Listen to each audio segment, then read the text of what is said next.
In 1987, Ron Williamson and Dennis Fritz were tried separately in Oklahoma and convicted of a brutal rape and murder.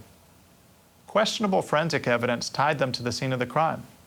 Williamson received the death penalty. Fritz was sentenced to life in prison.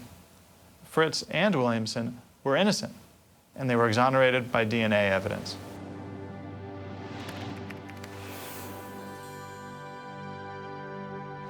In over 50% of DNA exonerations, the forensic evidence was unvalidated or improper. There were a host of problems with the forensics used to convict these innocent people.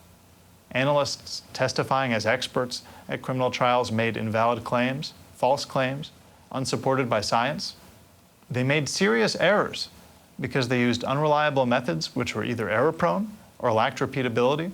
They also engaged in scientific negligence, even outright misconduct. They concealed evidence of innocence, and they used vague and confusing terms that jurors could not be expected to understand. In the Fritz and Williamson case, two types of forensics were presented: blood and hair analysis. Blood or serological analysis has sound science to back it up. But in this case, the analyst reached exaggerated and false conclusions that made totally inconclusive ABO blood typing seem like evidence of their guilt.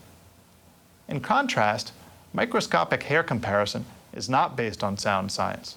We do not know what percentage of the population has hair with particular microscopic characteristics. Nevertheless, the analysts claimed to find a powerful match. Fritz and Williamson each served 12 years for a crime they did not commit. At one point, Williamson was only 5 days from execution. In 1995, a federal judge took an important stand against faulty forensic testimony and ruled that microscopic hair comparison testimony was too error-prone, scientifically unreliable, and too grounded in subjective opinion to be admissible. That ruling paved the way for the DNA tests that cleared them. The Innocence Project works at the local, state, and federal levels to ensure scientifically sound quality forensics. Nationally, the Innocence Project supports creating an independent, science-focused federal entity that will stimulate research to establish the extent of the validity and reliability of forensic science disciplines, and to set and enforce standards to ensure the proper use of forensic science.